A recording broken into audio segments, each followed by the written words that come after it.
Hello viewer, here in this video tutorial I will take the blank layer here, then we will add some text on it.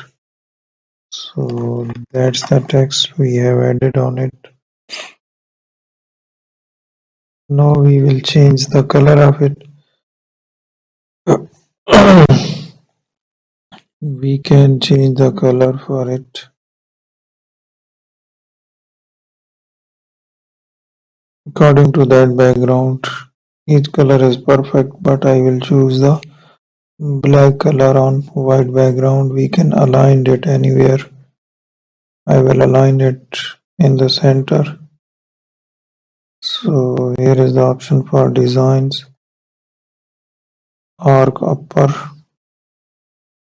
We can increase the bend.